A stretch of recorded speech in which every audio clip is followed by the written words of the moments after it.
Assalamualaikum warahmatullahi wabarakatuh. Salam sejahtera bagi kita semua. Perkenalkan, nama saya Nurul Ulfa AMDKEP dari kelompok 6. Di sini saya memperkenalkan teman saya, yakni pertama atas nama Emma Wahyuni AMDKEP, kedua Okrina Sylvia AMDKEP. Kami dari kelompok 6 akan memaparkan materi kami yang berjudul tentang stres. Pokok pembahasannya yaitu pertama, bagian A, pengertian tentang stres, B, sumber yang menyebabkan stres, C, penyebab stres, D, gejala munculnya stres, E, tingkatan respon terhadap stres, F, tahapan perkembangan stres, dan G, langkah-langkah menghadapi stres dan kesimpulan. Assalamualaikum warahmatullahi wabarakatuh. Terima kasih. Di sini saya akan sedikit menjelaskan tentang stres. Stres adalah respon tubuh yang bersifat tidak spesifik terhadap tuntutan atau beban atasnya. Jadi, seseorang dapat dikatakan stres apabila ia tidak dapat menyelesaikan beban atau masalah yang dibebankan kepadanya, sehingga tubuhnya akan merespon ketidakmampuan yang berakibat sikap orang tersebut. Yang menyebabkan stres ada 3, yaitu faktor lingkungan, faktor organisasi, dan faktor pribadi. Sebab stres biasa juga disebut dengan stresor. Stresor adalah segala situasi atau pemicu yang menyebabkan individu merasa tertekan atau terancam.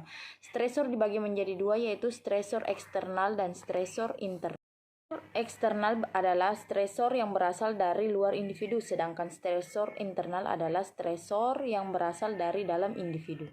Munculnya stres menurut Kerry Cooper yaitu fisik, perilaku, watak, dan kepribadian, sedangkan menurut Braham yaitu fisik, emosional, intelektual, dan interpersonal. Tingkatan respon terhadap stres. Ada 4 tingkatan respon terhadap stres, yaitu yang pertama, respon fisiologis, yang kedua, respon kognitif, yang ketiga, respon emosi, dan yang keempat, respon tingkah laku. Respon biologis dapat ditandai dengan meningkatnya tekanan darah, detak jantung, detak nadi, dan sistem pernafasan. Respon kognitif dapat terlihat lewat terganggunya proses kognitif individu seperti pikiran menjadi kacau. Respon emosi dapat muncul sangat luas seperti takut, cemas, dan malu. Respon tingkah laku yaitu melawan situasi yang menekan. Tahapan stres. Ada 3 tahapan stres. Yang pertama, reaksi waspada atau alarm reaction stage. Yang kedua, reaksi resistensi atau resistance stage. Yang ketiga, reaksi kelelahan atau exhaustion stage. Langkah-langkah menghadapi stres. Ada 11 langkah dalam menghadapi stres, yaitu yang pertama, istirahat dan tidur. Yang kedua, olahraga. Yang ketiga, berhenti merokok. Keempat, tidak mengkonsumsi minuman keras. Yang kelima, pengaturan berat badan. Yang keenam, pengaturan waktu. Yang ketujuh, terapi psikofarma. Kedelapan, terapi somatik. Kesembilan, psikoterapi. Kesepuluh, terapi psikoreligius. Dan yang ke-11, homeostatis. Itulah materi yang disampaikan oleh tim saya. Adapun kesimpulan tentang materi tersebut yakni stres adalah gangguan atau kekacauan mental dan emosional yang disebabkan oleh faktor luar yang menyebabkan ketegangan. Dengan demikian, stres merupakan suatu respon tubuh dan psikis yang terjadi karena adanya tekanan yang menyebabkan ketegangan dalam diri individu.